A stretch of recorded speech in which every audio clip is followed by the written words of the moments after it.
empezar nuestro estudio bíblico, Panorama del Nuevo Testamento.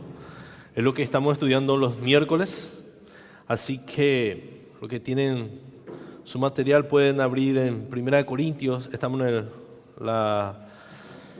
1 Corintios, clase 11, y el título se llama La necedad del reino, de este estudio. De eso vamos a hablar hoy en 1 Corintios.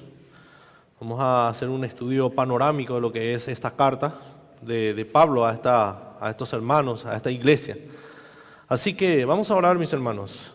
Vamos a entregarle a Dios esta noche nuestro corazón y nuestra mente. Señor, toma control en esta hora de nuestras vidas, Señor, de nuestra mente, de nuestros corazones. Señor, cautívalo con tu evangelio, Señor. Cautívanos, Señor, con tus verdades, que podamos salir maravillados de este lugar, de ti, Señor, de tu evangelio, de tu persona. Ayúdanos, Señor, Padre amado, a que podamos conocerte más por medio de estos estudios que estamos haciendo, Señor, de cada carta. Ayúdanos, Padre amado, a que podamos comprender estas verdades y que tú puedas aplicar a nuestros corazones para que podamos ser transformados por medio de tu palabra. Te lo pedimos en el nombre de Jesús. Amén y amén. Entonces seguimos estudiando, mis hermanos. 1 Corintios.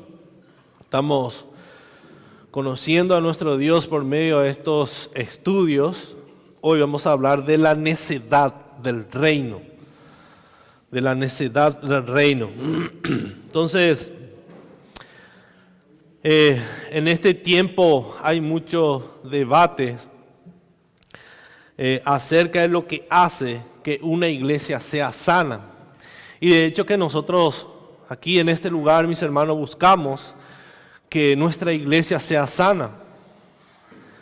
Hacemos todo lo posible de poder hacer bíblicamente todas las cosas. Por ejemplo, ¿qué puede hacer a una iglesia sana? Puede ser la predicación expositiva, una comprensión correcta de la membresía o de la disciplina, puede ser una enseñanza correcta del evangelio y la conversión, el liderazgo y así sucesivamente, muchas cosas. Y algo que nosotros, cuando entendimos que una de las cosas que no puede faltar en la iglesia, que es la predicación expositiva, empezamos a aplicar. No fue fácil, cambió totalmente nuestra manera de ver las cosas. Es algo que le quita al hombre del centro. La predicación expositiva lo que hace es expone lo que está en la Escritura, lo que dice la Biblia. Y es lo que nosotros necesitamos. Por eso llamamos sanas doctrinas a aquellos que exponen expositivamente la Escritura. Aquellos que aplican la disciplina en la iglesia, esos son fundamentales. Y es lo que estuvimos estudiando nosotros en los primeros tiempos cuando empezamos aquí las 9 marcas, que son esenciales en las iglesias. Y buscamos en este lugar, mis hermanos, como sola Escritura, que nuestra iglesia sea ejemplo para muchas iglesias. No porque nuestra iglesia sea perfecta, no estamos hablando de que somos perfectos. Al contrario, nosotros reconocemos que los ejemplos en este mundo serán imperfectos, incompletos, porque somos pecadores. Pero también sabemos que de la misma manera que Pablo dijo, imíteme a mí, como yo le imito a Cristo. Y ese es nuestro deseo, mis hermanos, como iglesia, que podamos nosotros ser imitadores de Cristo para que los otros nos imiten a nosotros. Con esto no nos jactamos, no estamos diciendo que somos mejores que los otros, pero estamos recibiendo informes, llamadas de muchas iglesias que están interesados en las sanas doctrinas, en tener una iglesia sana. Y les quiero comentar que nuestra iglesia es una referencia acá en Ciudad del Este. Y esto no es para jactarnos, sino esto nos anima, mis hermanos, a seguir siguiendo el ejemplo de Cristo. Solamente eso es lo que tenemos que hacer como iglesia. Y estamos obligados, nosotros como cristianos, a seguir las pisadas de nuestro Señor Jesucristo. Ese debería ser nuestra meta y es nuestra meta aquí en este lugar. Ser seguidores de Cristo, que podamos esforzarnos por eso, mis hermanos, en nuestra vida individual y corporativamente. Cada uno de nosotros, como iglesia de Cristo, podamos esforzarnos, ser imitadores de Cristo, y no solamente individualmente, sino corporativamente, como iglesia sola escritura. Por eso existe la exhortación, por eso nos animamos. Estamos pendientes uno del otro, estamos orando uno por otros. Para que cada uno pueda estar dando ejemplo de Cristo allá afuera. Como miembros de sola escritura estamos obligados a reflejar el carácter de Cristo. No solamente aquí, sino allá afuera. Para que pueda haber un despertar, para que podamos ser luminares a este mundo caído. Ese es nuestro llamado, mis hermanos, no imitar la conducta del mundo.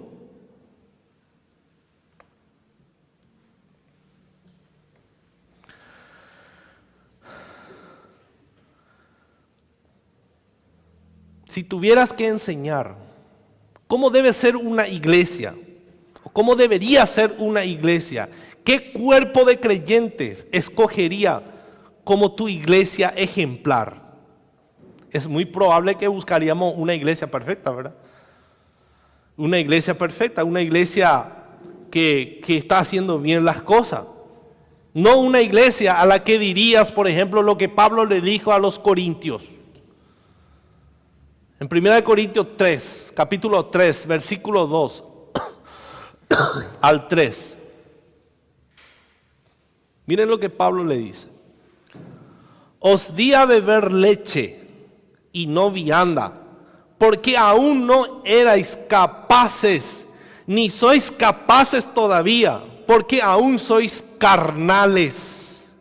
Pues habiendo entre vosotros celos, contiendas y disensiones, ¿no sois carnales y andáis como hombres? Si ustedes se comportan de esta manera, ¿cómo yo le puedo enseñar una doctrina? ¿Cómo le puedo dar una enseñanza profunda de la Escritura si todavía viven de esta manera? En contiendas, disensiones, celos. ¿Hay celos entre ustedes? ¿Acaso ustedes ya no deberían ser maestros? Después de recibir años y años de doctrinas, de enseñanzas, ¿cómo no han crecido? ¿Por qué se estancaron? ¿Qué pasó? Sin embargo, en este es el mismo grupo a quien Pablo dice esto. Miren lo que Pablo, cómo le trata a estas personas que tenían celos, que eran contenciosos y que eran que buscaban divisiones. Pablo le dice en 1 Corintios 1, capítulo 1, versículo 4 al 7. Miren cómo Pablo le trata a estos carnales. Gracias doy a mi Dios siempre por vosotros, por la gracia de Dios que os fue dada en Cristo Jesús, porque en todas las cosas fuisteis enriquecidos en Él, en toda palabra y en toda ciencia, así como el testimonio acerca de Cristo ha sido confirmado en vosotros, de tal manera que nada os falta en ningún don, esperando la manifestación de nuestro Señor Jesucristo. ¿Cómo dice Pablo? Ustedes son carnales, son contenciosos, celosos. Pablo podía decir, todos son inconversos ustedes. Todos son inconversos. Pero Pablo le dice, gracias doy a Dios siempre por vosotros. Siempre por vosotros. Entonces, va a haber necios en medio de las iglesias, pero fueron comprados por la sangre de Cristo. Nosotros no tenemos derecho de tratarle de inconversos a nadie, porque Dios es el que hace la obra. Él es el que obra en los corazones. Pablo le dice, gracias doy a Dios por los corintios. ¿Uno puede decir eso? Si nosotros leemos la carta a los corintios, hermanos, vamos a decir que todos son inconversos. No hay iglesia perfecta, mis hermanos. No hay. Pero sí tenemos a alguien en medio de nosotros que sí nos puede hacer perfecto. ¿Qué es lo que tenían los corintios en medio de ellos? ¿Por qué Pablo dio gracias a Dios por ellos? Porque en Corintios había iglesia. Iglesia de nuestro Señor Jesucristo, que Él compró con su sangre. Había alguien en medio de ellos que sí podía cambiarles, que es nuestro Señor Jesucristo. Ellos le tenían a Cristo, el único que podía cambiar los corazones. Ellos le tenían a Cristo. Entonces, cuando Pablo escribió 1 Corintios acerca de lo que debería caracterizar a una iglesia centrada en el Evangelio, no lo hizo dirigiéndose a una iglesia que todo lo tenía controlado.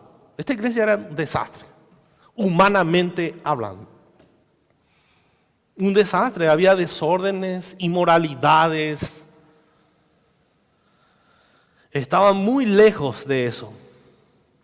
Pero sí tenía lo único que los llevaría a convertirse en una iglesia sana. Tenían a Cristo. Es el único que nos puede llevar a ser sanos. Es el Evangelio. Es nuestro Señor Jesucristo. En Él, mis hermanos, en Él está nuestra esperanza. Él es el único que puede cambiarnos. Un poco de contexto. En las cartas de Pablo, no solamente entendemos las grandes verdades de Dios provenientes de los hombres, de los libros, como Romanos, por ejemplo, Pablo nos expone grandes doctrinas, grandes verdades de Dios, pero también tenemos la oportunidad de aprender cómo los apóstoles lidiaban con problemas reales que las iglesias estaban enfrentando durante el periodo del Nuevo Testamento. Y 1 Corintios es una de esas cartas. Da gusto leer Romanos, pero cuando leemos 1 Corintios medio nos desanimamos. Pero debemos conocer las debilidades del reino y la necedad del reino. Estas cartas fueron escritas para la iglesia. Si nosotros estamos leyendo esto, es para que no volvamos a repetir lo que ellos hicieron. Es ejemplo para nosotros. Dios nos está mostrando cómo tiene que ser el reino de Dios. Corintio era una ciudad cosmopolita, era una ciudad comercial, parecido a nuestra ciudad del Este, donde vienen diferentes clases de personas de diferentes países. Era un centro de negocios, viajes, cultura y diversidad. Y ahí en sus folletos pueden mirar que circulaba mucho tráfico a través de Corinto. Ahí tienen un mapa. También había un gran puerto allí. Y la ciudad que tenía puerto era una ciudad bastante privilegiada, donde circulaban muchos los negocios. Era un lugar estratégico. Realmente era un lugar estratégico para predicar el Evangelio, porque llevaba muchas personas. Corinto se convirtió en un importante centro para la propagación de ideas y filosofías. Había muchos hombres, grandes hombres oradores, quienes reunían grandes cantidades de personas que sabían orar en aquella época. Si alguien sabía orar, lo que hacían, como no había, como hoy en día, las redes sociales, cuando se enteraban que había un orador, alguien que sabía orar, se reunía en un lugar y empezaba a escucharle a grandes filósofos, oradores, y no solamente esos oradores juntaban personas, sino sumas de dinero, cobraban entradas a las personas por escuchar hablar. Entonces la sabiduría mundana de Corinto era buscar dos cosas: fama y fortuna. Más o menos en este tiempo serían los grandes conferencistas. Muchos se llaman, se dicen que son pastores, pero más bien son conferencistas. Y para venir a una iglesia piden millones y no te piden en guaraníes ni en otras monedas, sino en dólares. Ya no vienen gratis. Y en aquella época ya habían oradores de este tipo. El primer viaje de Pablo había predicado por primera vez el Evangelio en Corinto durante su segundo viaje misionero. Eso podemos ver en Hechos, capítulo 18. Pablo en aquella época no dependía de las iglesias ni de las ofrendas, sino él era fabricante de tiendas, y en aquella época vivió con Aquila y Priscila. Entonces así, de esa manera se mantenía alrededor de la ciudad. Luego de ser dado Pablo fue apedreado y le dieron por muerto en Filipo. Después de eso Pablo vino, como lo indica en 1 Corintios 2:3, capítulo 2, versículo 3, dice: con debilidad y mucho temor y temblor. Imagínense, Pablo tenía razón de venir de esa manera. Después de ser apedreado, gravemente herido, le dieron por muerto. Dijeron que Pablo estaba muerto. Y él así entró en la ciudad con mucha debilidad, con mucho temor y temblor. Imagínense ustedes, estaban predicando en un lugar, le agarran y le rompen a palo y te quedas ahí medio muerto. ¿Cómo te vas a quedar, hermanos? Con miedo, con mucho miedo. Te libraste de uno, del otro no sabes. Y ahí recibe una palabra de ánimo de parte de nuestro Señor Jesucristo. Ahí el Señor se le aparece a Pablo y le da una palabra de ánimo y le dice: no temas Pablo, sino habla y no calles, porque yo estoy contigo y ninguno pondrá sobre ti la mano para hacerte mal, porque yo tengo mucho pueblo en esta ciudad. Pablo, levántate, no te calles, predica el Evangelio, porque yo tengo muchos elegidos en esta ciudad. Entonces Pablo, impulsado por ese conocimiento que Dios tiene muchos elegidos en esa ciudad, que su predicación no va a ser en vano, él se pone a predicar nuevamente. Y mediante la predicación de Pablo se convirtieron muchísimas personas. Y esto, mis hermanos, también debería ser una palabra de ánimo para nosotros de parte de nuestro Señor Jesucristo, porque somos llamados a predicar el Evangelio de la misma manera que Pablo. Pablo fue llamado a predicar el Evangelio. Podemos ser perseguidos, rechazados. No creo que en este tiempo acá en Paraguay no vamos a ser apedreados. Puede ser, ¿verdad? Pero no hay persecución por predicar el Evangelio, pero sí puede haber rechazo. Pero el Señor nos dice: no temas, no temas. Y esto no se refiere, mis hermanos, que no le iban a hacer más daño a Pablo. Cuando el Señor dice no temas, no está diciendo ya no te van a garrotear más, Pablo. Te van a seguir garroteando, Pablo, y te van a seguir persiguiendo. Pero no temas, porque yo estoy contigo. Esa presencia del Señor es el que nos tiene que animar. No porque ya no vamos a ser garroteados o rechazados. Ahora vamos a ser amados. No, seguiremos siendo rechazados por causa de la verdad. Si predicamos la verdad, si vivimos la verdad, seguiremos siendo rechazados. Pero Pablo tenía la presencia de Dios con él y eso le daba mucha paz y eso le motivaba. Sabiendo que había muchos elegidos. Nosotros no sabemos quiénes son los elegidos. Sabemos que hay elegidos. En esta ciudad, Ciudad del Este, Franco, Minga, Hernandarias. Eso nos tiene que motivar a salir a predicar, porque por ahí están los escogidos del Señor, que Él va a salvar por medio de la predicación del Evangelio. Por eso debemos predicar el Evangelio. El verdadero Evangelio. No tenemos que tener miedo ni ser cobardes. Pablo no dijo, bueno, yo no voy a hacer porque me garrotearon. Casi me mataron. No, recobró ánimo. Después de un tiempo en Jerusalén, Pablo vuelve a trabajar entre los gentiles. Después él se va a Jerusalén. Después del año 52 al 55 después de Cristo, disfrutó de un ministerio enormemente fructífero en Éfeso. Quedó a predicar 3 años y muchísimos se convirtieron y nadie le persiguió, nadie le perturbó, sino él predicó el Evangelio tranquilamente. Éfeso actualmente sería Turquía.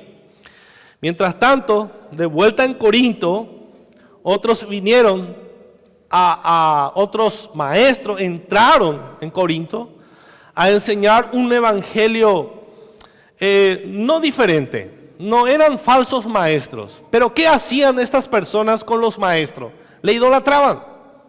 Le idolatraban. Por eso ya no eran seguidores de Cristo. Ese es otro problema, otro peligro para la iglesia. De cuando hay un grande orador o un grande predicador, el hombre quiere seguir al predicador y se olvida de Cristo. Entonces el predicador, ese gran predicador, se tiene que encargar que las personas le sigan a Cristo y no a él. Cuando un predicador hace eso, hace que su congregación le siga a él, que pone su mirada a él, que él se presenta a la iglesia como alguien perfecto, que no peca, y la gente le pone a él, pone en él su confianza, la iglesia ha perdido su rumbo. Toda la iglesia tiene que poner su mirada en Cristo. ¿Cuántos saben que los pastores son falibles? Son pecadores. Por mucho que uno dice esto, muchas veces la congregación no quiere creer. Entonces eso estaba pasando en Corinto. Miren lo que dice en 1 Corintios 1:11. Estos líderes no eran malos. No eran malos, tampoco falsos. Pero las personas empezaron a idolatrarle. Dice Pablo, porque he sido informado, dice Pablo, le informaron a Pablo, acerca de vosotros, hermanos míos, por los de Cloé, que hay entre vosotros contiendas. Quiero decir que cada uno de vosotros dice, yo soy de Pablo, y yo de Apolos, y yo de Cefas, y yo de Cristo. Ahí estaba el hermano espiritual que decía, no, solamente Cristo. No, yo solo Cristo. ¿Ya escucharon eso? Solo Cristo. Ya no quiero recibir enseñanza de nadie, solo de Cristo. Ese orgullo también. Porque Dios ha levantado maestros. Entonces ese era el problema. En respuesta a estos problemas o inconvenientes, Pablo escribe alrededor del año 55 después de Cristo a los corintios, enfocándose en 2 cosas: en el carácter y orden de la iglesia de Dios. Carácter y orden, porque había desorden en Corintios. Un zarambí, hermanos, un zarambí.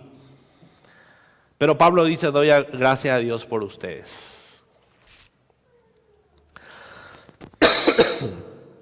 Entonces, ¿de qué manera debería la iglesia reflejar el carácter de Dios a un mundo que observa?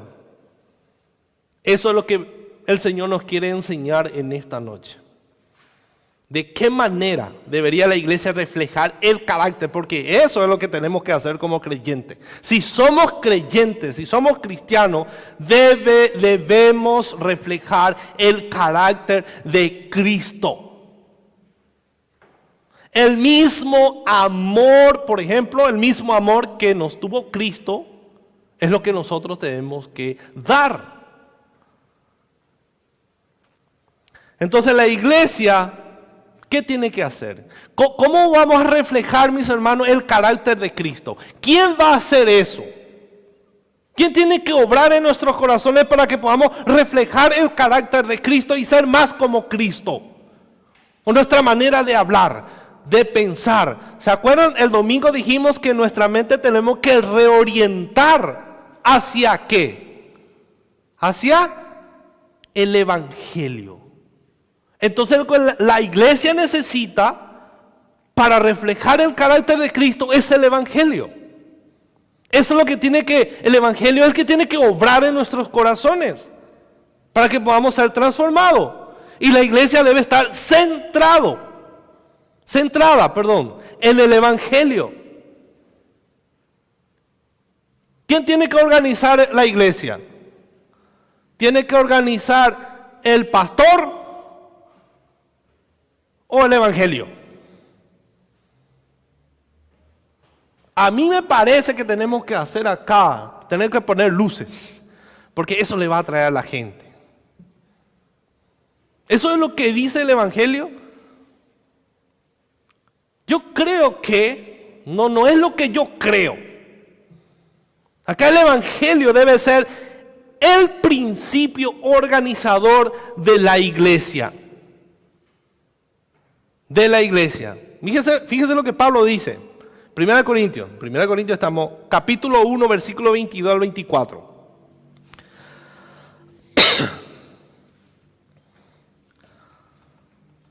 Muchas personas van a venir y decir, ¿por qué no hacen esto? ¿Por qué no hacemos esto? Grandes ideas. ¿Pero salen de la Biblia esas ideas?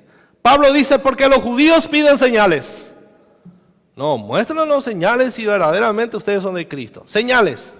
Los griegos buscan sabiduría. ¿Pero qué hace Pablo? Le da a los judíos señales y a los griegos sabiduría. ¿Qué dice Pablo? Pero nosotros predicamos a Cristo crucificado. Para los judíos ciertamente tropezadero, y para los gentiles locura. Mas para los llamados, así judíos como griegos, Cristo poder de Dios y sabiduría de Dios. Yo no voy a buscar darle a las personas lo que ellos quieren. Si quieren sabiduría, le predico a Cristo. Si quieren señales, le predico a Cristo. Y a este crucificado. Porque este es el que tiene poder. Poder de Dios para salvación. Para los escogidos. Para los llamados. Cristo es poder de Dios. El Evangelio es poder de Dios. Pablo invierte su tiempo escribiendo, no de forma individual, sino corporativamente, las iglesias, porque cree que las iglesias es importante para el testimonio del Evangelio. Yo no puedo decir a mí que nadie me diga nada. Yo soy el dueño de mi vida. Nadie tiene derecho de cuestionarme nada. Nosotros pertenecemos a la iglesia de Cristo. Somos un solo cuerpo. Un solo cuerpo. Entonces Pablo se preocupa de las iglesias. De la iglesia de Cristo. No solamente Pablo dirige su carta a un pastor, sino le hace responsable a la iglesia del problema que está pasando en Corintios. Pablo no le llama al pastor. ¿Quién es el pastor ahí? Ese que no está cuidando bien a las ovejas. No solamente nosotros somos responsables aquí en Sola Escritura. Todos los miembros son responsables. Si un hermano peca y nadie dice nada, no solamente el pastor es culpable. Todos somos culpables. Todos somos culpables. Pablo dirige su carta a la iglesia y le hace responsable de las cosas que está pasando ahí. Y en 1 Corintios aprendemos de Pablo 3 aspectos fundamentales. Una iglesia centrada en el Evangelio debe ser en primer lugar una iglesia unida. Entonces, mis hermanos, ya dijimos la vez pasada, ¿qué es lo que va a traer unidad? ¿Cómo vamos a conseguir que en este lugar pueda haber unidad? ¿Qué necesitamos para que haya unidad en este lugar? Mucho amor, muchas actividades. Todos los días vamos a salir todos juntos, vamos a hacer ágape y así vamos a decir que somos unidos. El Evangelio. El Evangelio. Entonces, una iglesia centrada en el Evangelio debe ser, en primer lugar, una iglesia unida. En segundo lugar, ¿qué tiene que ser la iglesia? Estamos hablando de que debemos ser de testimonio a los que están afuera. ¿Qué es lo que la iglesia debe reflejar? Unidad. En segundo lugar, santidad. Una iglesia reflejada en el Evangelio debe ser santo. Y por último, no solamente santo, sino edificante. Edificante. Entonces, una iglesia centrada en el Evangelio debe ser unida, santa y edificante. 3 cosas. Y es lo que la iglesia necesita. La iglesia debe seguir este modelo. Por eso nosotros insistimos en este lugar que debemos seguir estudiando toda la Biblia. No importa lo que está, no importa qué ministerio falta. Lo que no tiene que faltar es el Evangelio en este lugar. No importa si no tenemos músicos, no importa si hace calor, no importa si nos sale esto. Lo importante es que se predique el Evangelio. Eso es lo más importante. Entonces, en una iglesia centrada en el Evangelio debe ser una iglesia unida, una de las principales. Esto era lo que más le motivaba a Pablo al escribir esta carta, es oponerse a la profunda división entre los miembros de la iglesia. Le preocupó, pero muchísimo a Pablo, de que la iglesia en Corinto había una división terrible. Y es lo que vamos a ver. Pablo trata con este problema de varias maneras en esta carta. Vemos esto desde un inicio cuando Pablo aborda el tema de la idolatría a los maestros. Ya estuvimos leyendo desde el versículo 10, capítulo 1, versículo 10 al 12. Eran idólatras. Ya no le seguían a Cristo, le seguían a los pastores. Le seguían a hombres. Ponían su confianza en esas personas. Se olvidaron que esas personas son falibles, que pueden fallar. Ellos tenían que seguirle a Cristo. También había un grupo que se jactaba de su sabiduría. Se creían superiores a los demás. Y por esa razón Pablo escribe apasionadamente acerca de la diferencia entre la sabiduría de Dios y la sabiduría del hombre. Pablo dice en 1 Corintios capítulo 1 versículo 26 al 29. Miren su Biblia. Pablo escribe la gran diferencia que hay entre la sabiduría de Dios y la sabiduría del hombre. Yo les pregunto, ¿qué es lo que nosotros necesitamos? ¿Ustedes necesitan de mi sabiduría o de la sabiduría de Dios? Yo necesito de la sabiduría de Dios, que está en su palabra. No mi filosofía, no mis consejos. Por eso nosotros no nos paramos acá y le damos consejos a ustedes. Sean a un buen marido, sáquenle a su esposa a cenar, hagan esto, llévenle a un retiro. Le estamos predicando el Evangelio. Porque el Evangelio es el que nos va a enseñar cómo hacer las cosas. Me va a enseñar a ser un marido cariñoso. Me va a hacer que va a obrar en mi corazón para que yo sea, que yo no sea un marido áspero. Un buen padre, un buen hijo, una buena esposa.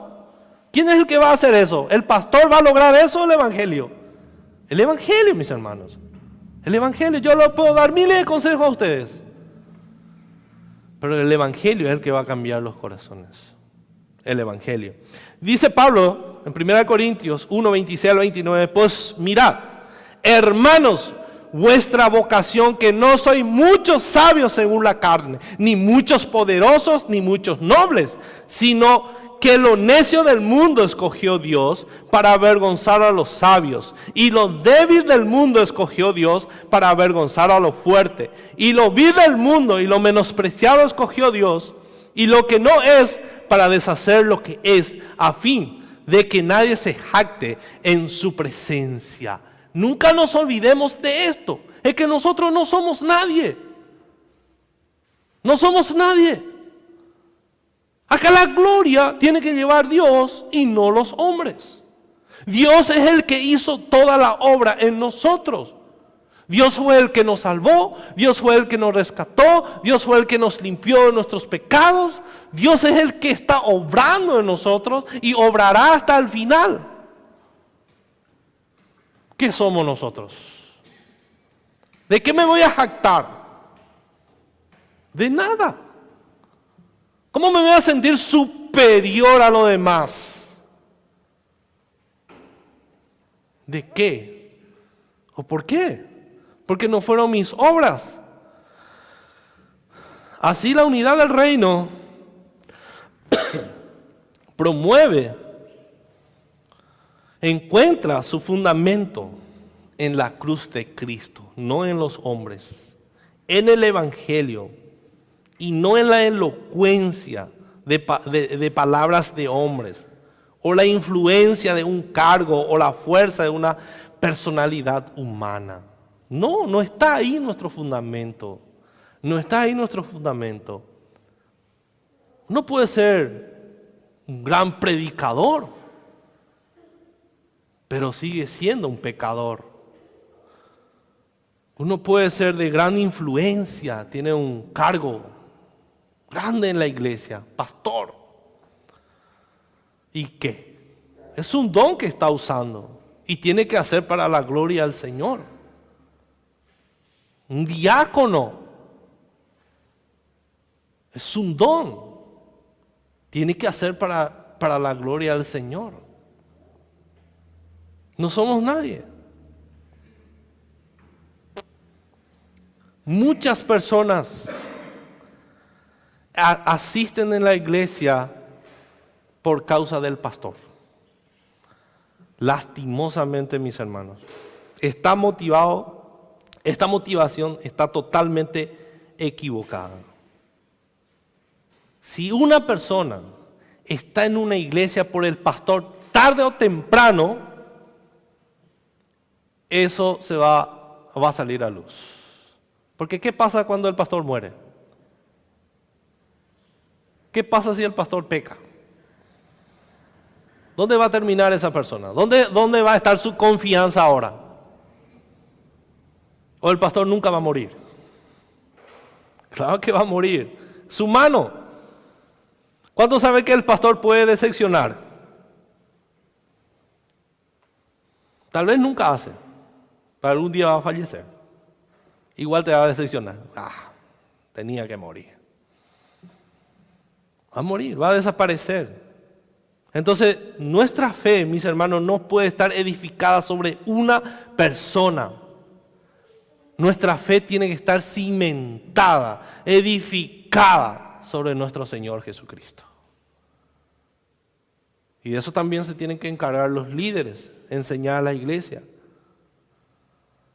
Nosotros podemos estar agradecidos por un buen sermón y le damos gracias a Dios por las personas que están predicando una buena oración, por un buen servicio en la iglesia.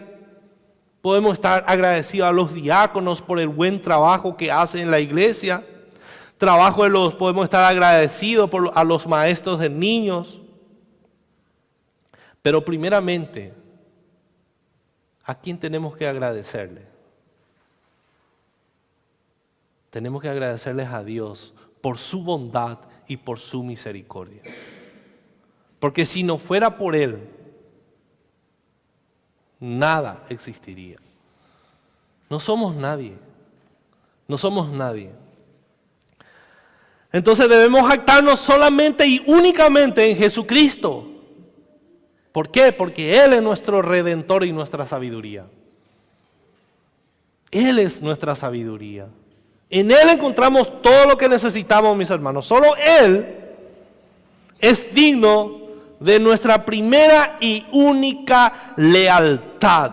Solamente a Él y nuestra jactancia. En Él sí podemos jactarnos.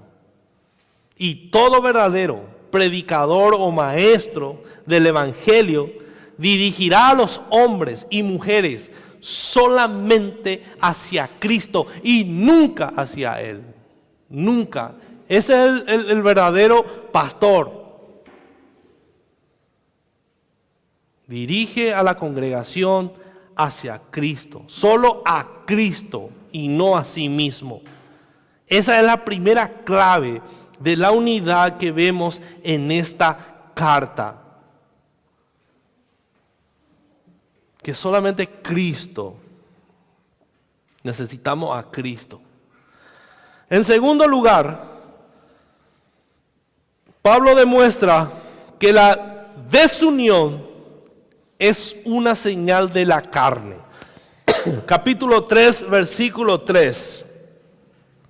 Porque aún sois carnales, pues habiendo entre vosotros celos, contiendas y disensiones, ¿no sois carnales y andáis como hombres? La causa fundamental de la división de la iglesia era y continúa siendo la carnalidad y la inmadurez hasta ahora. Porque aún sois carnales, dice Pablo, pues habiendo entre vosotros celos, contiendas y disensiones, ¿no sois carnales y andáis como hombres? Porque diciendo el uno, yo ciertamente soy de Pablo, y el otro, yo soy de Apolo, ¿no sois carnales? Y la tercera clave para la unidad es algo que encontramos en la enseñanza de Pablo acerca de la cena del Señor. El lugar donde la unidad debería expresarse más claramente. Hoy en día nosotros nos reunimos una vez al mes. Algunos hacen una cada fin de semana, una vez a la semana. Otros hacen una vez al mes, otros hacen una vez al año, 2 veces al año. Pero la iglesia de Cristo se reúne a hacer eso. Y Pablo le hace recordar a los creyentes, a los corintios creyentes, que ellos eran el cuerpo de Cristo. El cuerpo de Cristo. Capítulo 12, versículo 12 al 13. Porque así como el cuerpo es uno y tiene muchos miembros, pero todos los miembros del cuerpo, siendo muchos, son un solo cuerpo. Así también Cristo. Porque por un solo espíritu fuimos todos bautizados en un cuerpo, sean judíos o griegos, sean esclavos o libres, y a todos se nos dio a beber de un mismo espíritu. El versículo 17 del capítulo 12 dice, si todo el cuerpo fuese ojo, ¿dónde estaría el oído? Si todo fuese oído, ¿dónde estaría el olfato? Mas ahora Dios ha colocado los miembros, cada uno de ellos, en el cuerpo, como Él quiso. Porque si todos fueran un solo miembro, ¿dónde estaría el cuerpo? O sea, imagínense, ¿qué es el miembro más hermoso en un cuerpo humano? Un ojo azul, los ojos azules, verdes. ¿A quién no le gustaría hacer? ¿Qué es lo primero que miramos? Los ojos de las personas. ¿A quién le gustaría ser pie? Pero Dios dice, coloca a cada uno en su lugar. Y nadie es menos que el otro.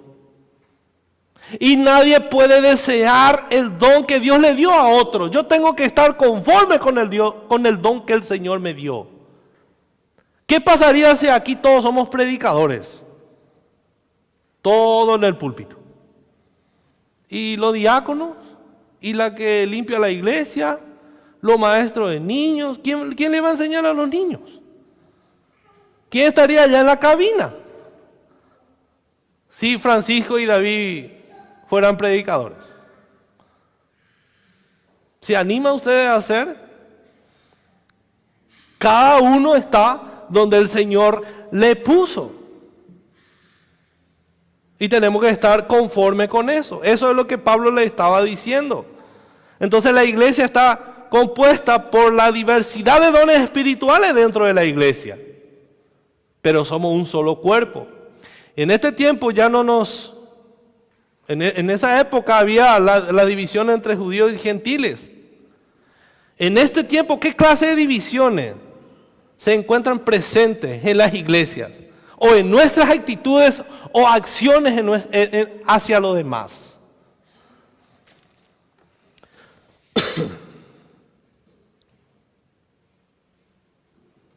Cuando las iglesias se dividen por motivos carnales, esas iglesias dejan de identificarse con Cristo. Estamos hablando de divisiones por causas carnales, no por doctrinas. Carnales. A mí no me gusta cómo se para el pastor. A mí no me gusta el hermano acá nos saluda. A mí no me gusta esto, aquello. ¿Y qué tal la predicación, la doctrina? Está bien. De eso habla. Entonces se convierten, muchas iglesias buscan hacer cómo ser más atractiva una iglesia. Empiezan a implementar músicas modernas, diferentes tipos de métodos para atraerle a las personas. Cuando una iglesia hace eso, deja de identificarse con Cristo, deja de ser la iglesia de Cristo. Hay divisiones en la iglesia. Puede que las personas están ahí, están en la iglesia, pero están divididas. Las personas crean grupos sociales de estatus diferentes. Los ricos acá de la iglesia y los pobres acá. Eso es lo que estaba pasando en la iglesia de Corintios.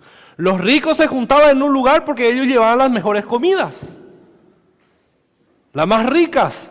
Entonces se juntaban solamente con los ricos y empezaban a comer solamente con los ricos.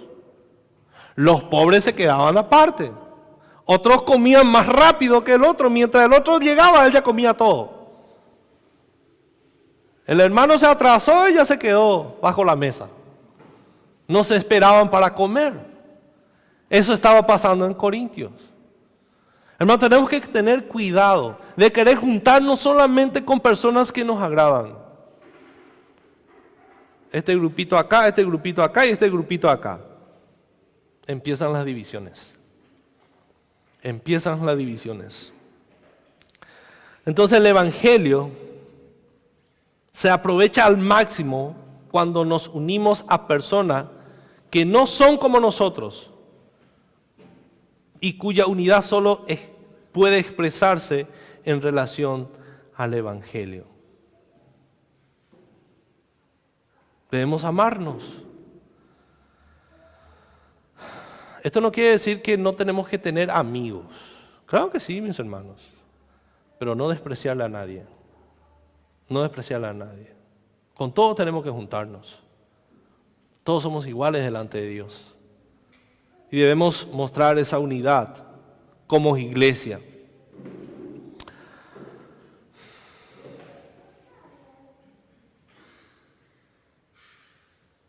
Un cuarto aspecto de la enseñanza acerca de la unidad.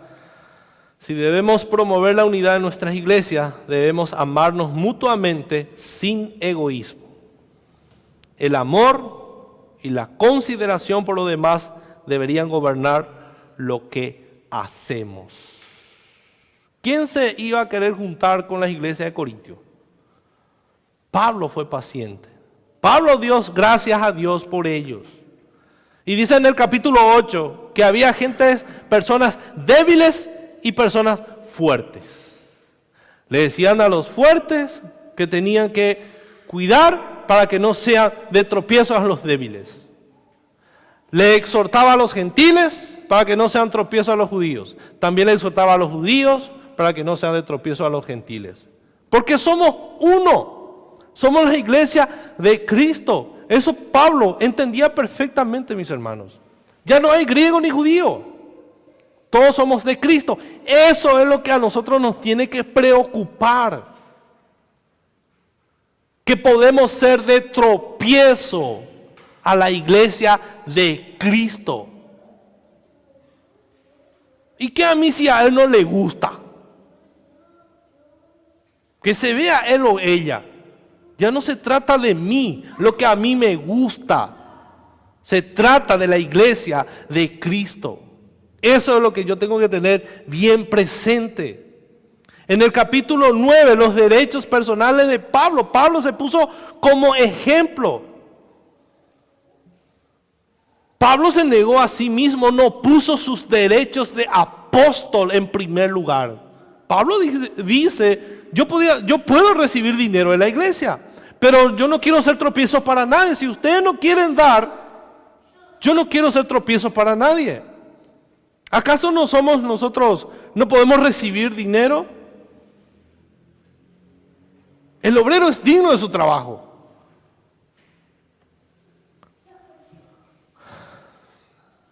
Claro que sí. Pero Pablo no puso sus prioridades por encima del evangelio. Para él lo más importante era el evangelio. Era el evangelio. Capítulo 10 habla de la libertad del creyente para no hacer tropezar a los demás.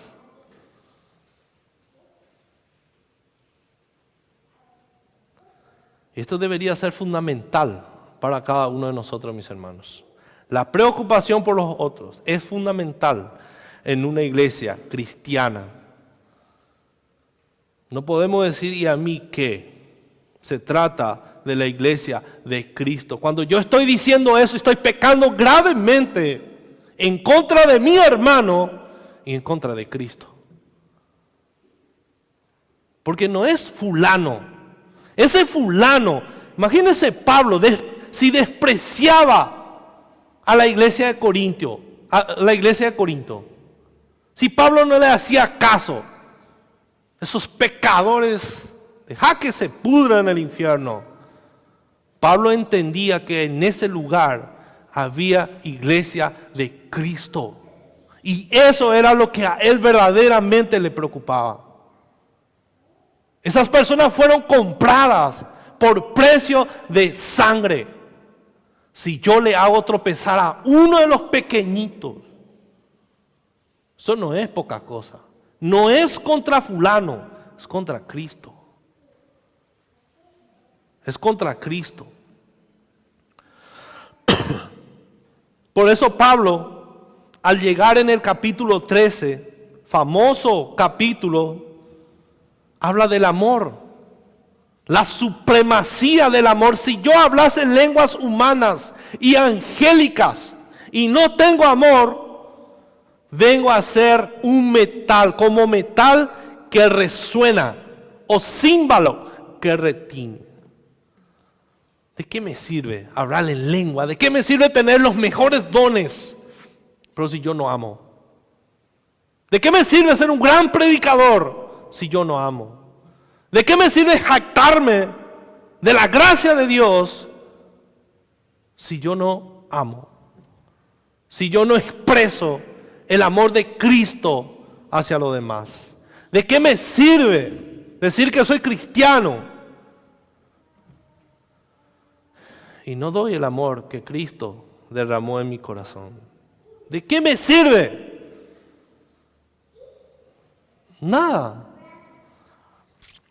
Mi preocupación tiene que ser la iglesia de Cristo. El amor consiste en la calidad de nuestra interacción con los demás. Ahí demostramos. Dice Pablo, 1 Corintios 13:13, el amor es paciente, bondadoso, no es jactancioso, no se envanece, no hace nada indebido, no busca lo suyo. No busca lo suyo. ¿Por qué Pablo escribió esto? Muchos pastores leen este pasaje en un casamiento. Que el amor es paciente, bondadoso, está bien. A mí también me gustaría leer. Porque el corazón de los corintios era totalmente lo contrario a esto. Ese es el corazón de un hombre caído. No es paciente, no es bondadoso, se jacta, se envanece, hace cosas indebido, busca solamente lo suyo. Así estaban actuando los corintios desde el principio. Y Pablo le exhorta, no es la manera de actuar, no es el carácter, no debería ser el carácter de un creyente. El amor es paciente, bondadoso. No se jacta de nada porque recuerda siempre y tiene presente que Cristo es el que hizo todo, que lo hizo todo. No se envanece, no hace nada indebido, no busca lo suyo. Y todos los dones, estos son frutos del Espíritu. Nadie puede, hermano, tener este carácter si no es creyente. Ni una persona que no le conoce a Cristo va a vivir de esta manera. Nadie puede amar si una persona si no es creyente, si no confía en Cristo, si no es de Cristo, jamás va a amar como tiene que amar un hijo de Dios. Porque este amor es abnegado. Este amor requiere de renuncia.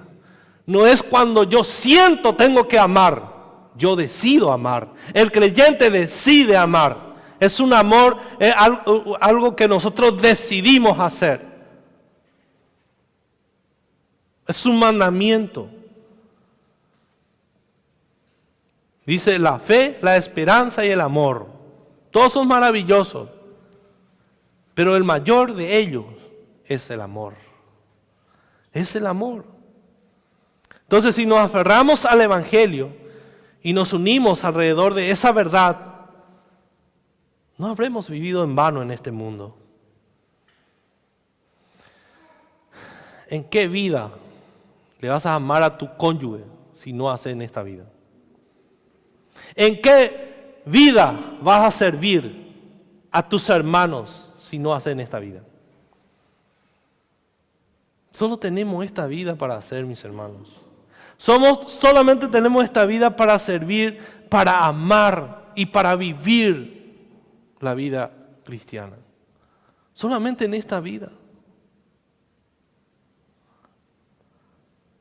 No hay otra vida.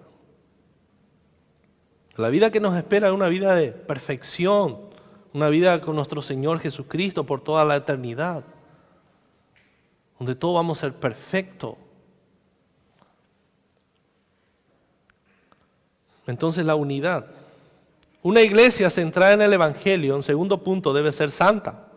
En segundo lugar, una iglesia centrada en el Evangelio debe ser santa. Y al principio de la carta, Pablo le recuerda a la iglesia su llamado a ser santa. ¿Y quién es el que hace esto? ¿Quién es el que santifica a la iglesia? Cristo. Eso le hace recordar también a los corintios que Cristo es el que santifica. Entonces Pablo nos recuerda que el inmoral sexual y otros que son impuros, dice, no heredarán el reino de los cielos, el reino de Dios. Capítulo 6, versículo 9 al 10. Capítulo 6, versículo 9 al 10. Es un recordatorio para nosotros y dice, ¿no sabéis que los injustos no heredarán el reino de Dios? No erréis, ni los fornicarios, ni los idólatras, ni los adúlteros, ni los afeminados, ni los que se echan con varones, ni los ladrones, ni los avaros, ni los borrachos, ni los maldicientes, ni los estafadores heredarán el reino de Dios. Alguien de nosotros, antes de ser convertido, puede decir: yo voy a heredar porque yo no hago esta cosa. O hasta ahora, después de ser cristiano, ¿quién puede decir: yo soy limpio de los malos pensamientos? ¿Quién puede decir esto? Pero fíjense lo que dice en el versículo 11.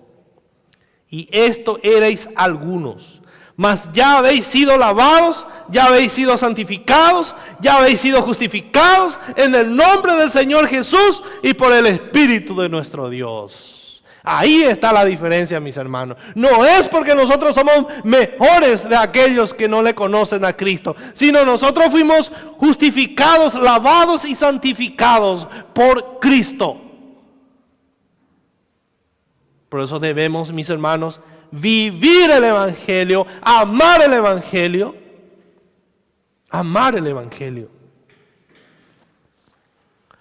Entonces la iglesia de Corinto estaba asociada con un caso de incesto, relaciones entre parientes, y eran conocidas. Este pecado era conocido por la iglesia de Corinto.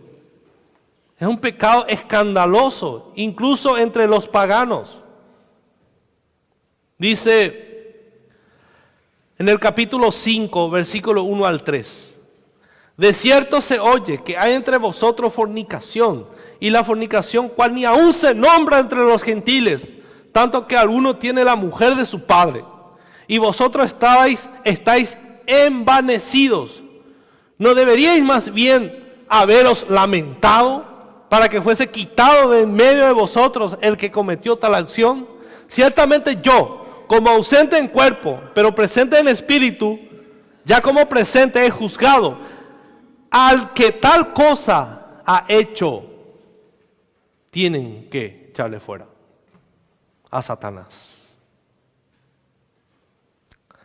Ya como presente he juzgado a tal cosa ha hecho. Aquí Pablo recrimina, mis hermanos, furiosamente este terrible pecado. Y como le dije, no se dirige al pastor. ¿A quién se dirige? A la iglesia. ¿Por qué le culpa a la iglesia? ¿De qué Pablo le estaba culpando a la iglesia? ¿Cuál era la responsabilidad de la iglesia? ¿Cuál es la responsabilidad de nosotros, mis hermanos? Velar por la santidad, por la unidad, por la santidad. Entonces la iglesia no hacía nada y Pablo le exhorta por no haber hecho nada, por no hacer nada al respecto. Le hace responsable a la iglesia. Le hace responsable a la iglesia.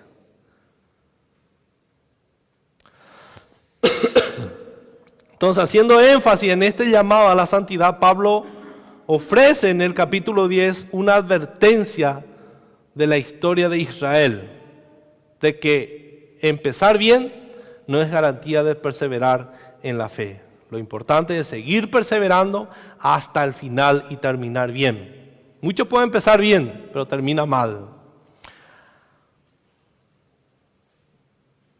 Y nos advierte, aunque todo Israel, dice Pablo en el capítulo 10, versículo 5, aunque todo Israel vio la nube de día, todos cruzaron el mar rojo, todos comieron maná del cielo y todos bebieron la misma bebida espiritual, porque bebían de la roca espiritual que los seguía.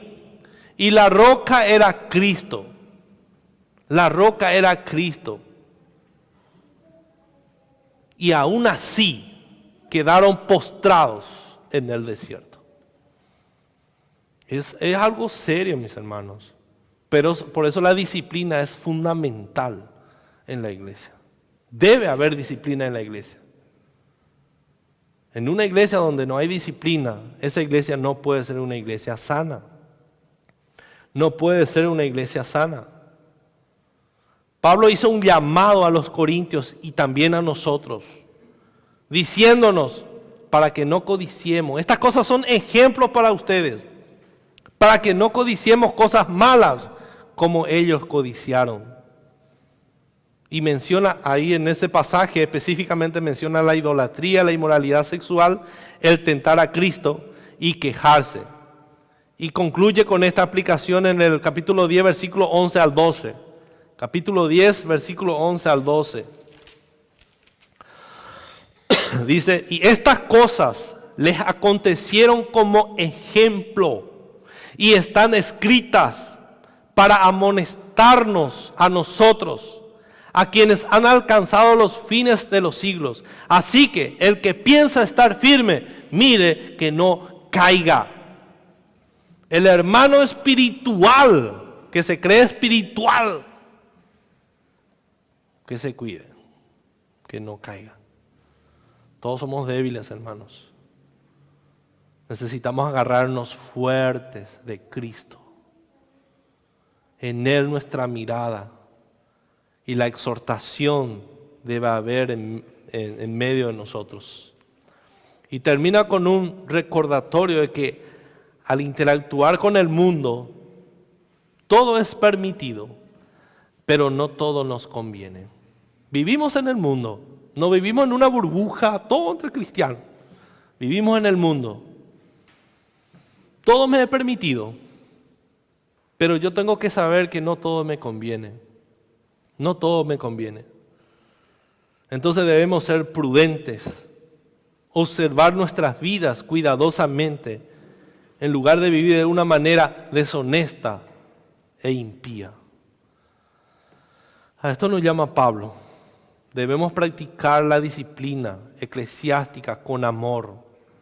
Y una herramienta, y este es un método que el Señor nos ha dado, mis hermanos, para mantener la organización y la santidad del reino, que es la disciplina eclesiástica bíblica. Así el apóstol advierte en el capítulo 5, versículo 6, ¿no sabéis que un poco de levadura leuda toda la masa? Si nosotros permitimos eso en la congregación, otro y otro y otro, y se va a llenar de fornicarios y de adúlteros. Entonces debemos cortar de raíz, parar esa contaminación. Debemos velar por nuestra vida espiritual.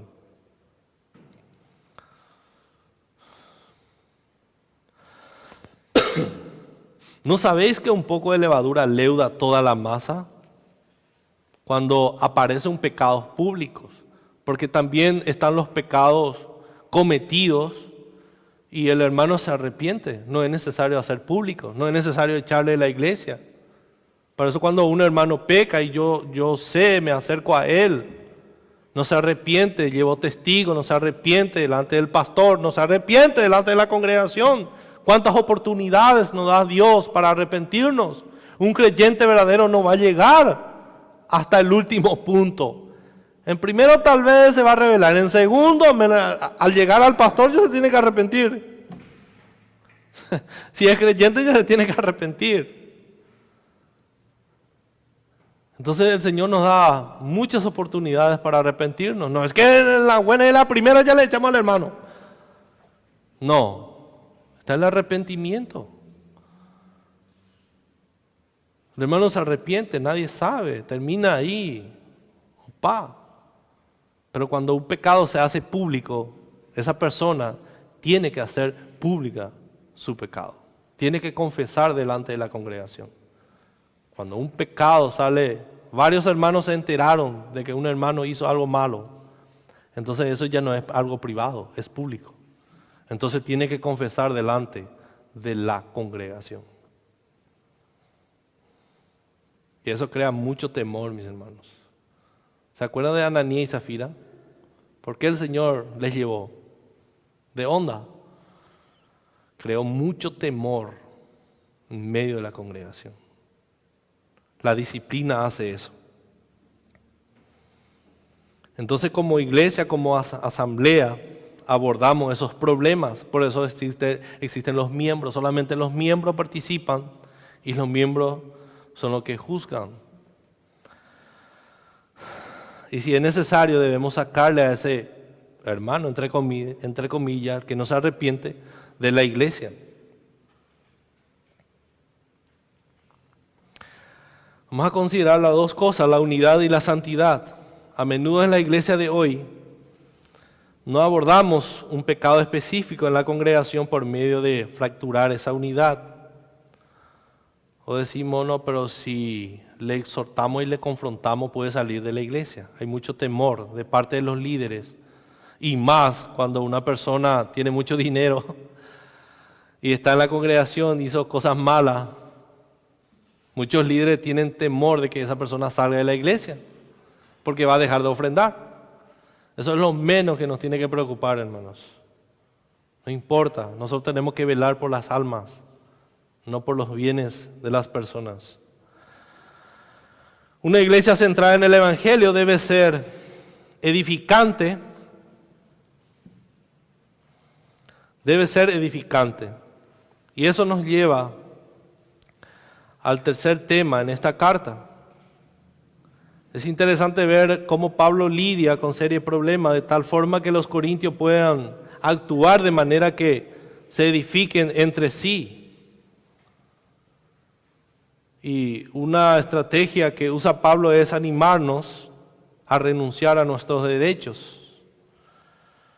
Y a lo largo de la carta, Pablo aborda el egoísmo de la iglesia.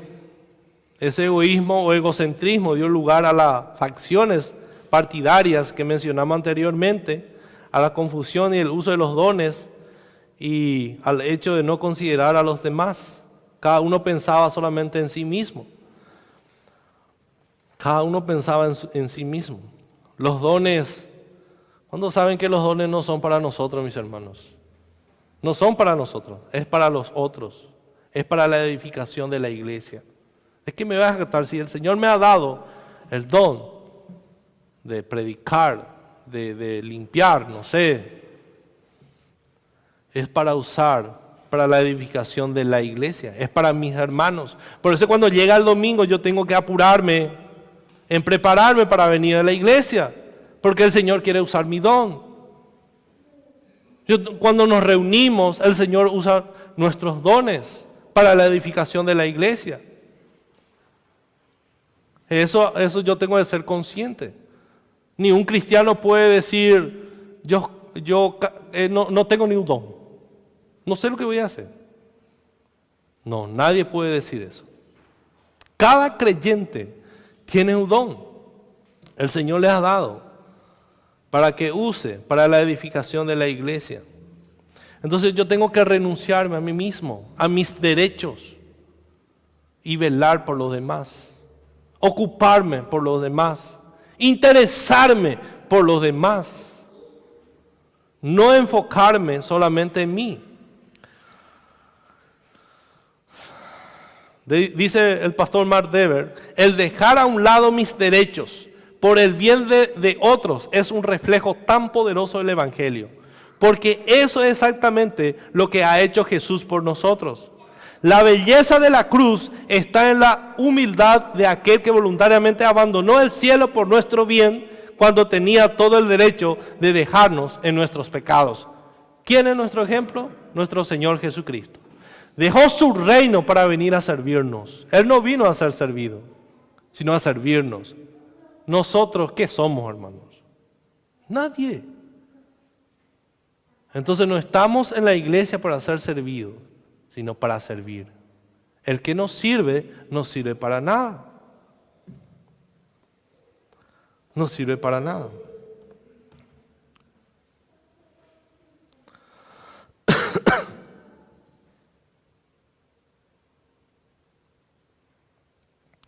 Es lo que Pablo nos dice. En 1 Corintios capítulo 12, versículo 27 dice, vosotros pues sois el cuerpo de Cristo y miembros cada uno en particular. Así a la persona que duda de su inclusión en el cuerpo por no tener el don que anhelaba, porque muchas personas en aquella época hablaban en lengua y el que no hablaba ya se sentía excluido de la congregación o ya dudaba de su conversión. Dice en el capítulo 12, versículo 14 al 16, además el cuerpo no es un solo miembro, sino muchos. Si dijere el pie, ¿por qué no soy mano? No soy el cuerpo. ¿Por qué eso? Por eso no será el cuerpo. Y si dijere la oreja, porque no soy ojo, no soy del cuerpo. Por eso no será del cuerpo.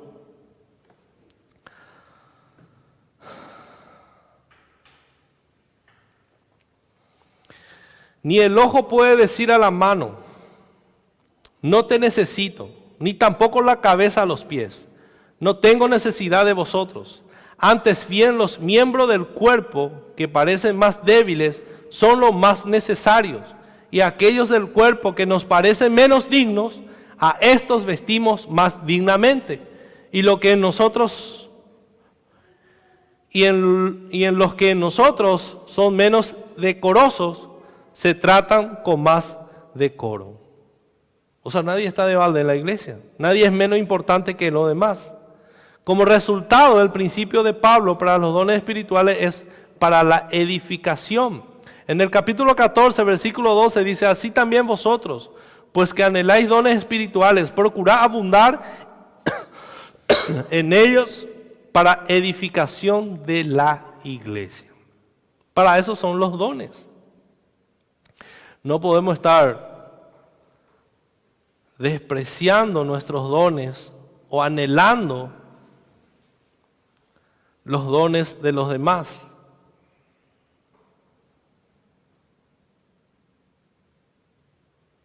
Aquí hay unas cuantas preguntas antes de terminar. El propósito de usar los dones espirituales, independientemente de cuáles sean, es la edificación. Es la edificación no solo de la persona que ejerce el don, sino todo el cuerpo. Le voy a leer estas preguntas para que podamos examinarnos. ¿Cuándo fue la última vez que asististe a la iglesia y la principal preocupación de tu corazón era la edificación de otros hermanos? ¿Cuánto fue? ¿Cuándo fue la última vez que estuviste genuinamente preocupado por la edificación de los que te rodean? ¿Buscas a tus mejores amigos después del servicio o busca a visitantes y rostros desconocidos? ¿Qué hacemos cuando termina el culto? ¿Hacia dónde nos dirigimos? ¿Con quién hablamos? Horas antes y durante el servicio para que Dios use específicamente el tiempo que tenemos juntos el domingo como familia de la iglesia para trabajar en tu corazón y en el de los demás.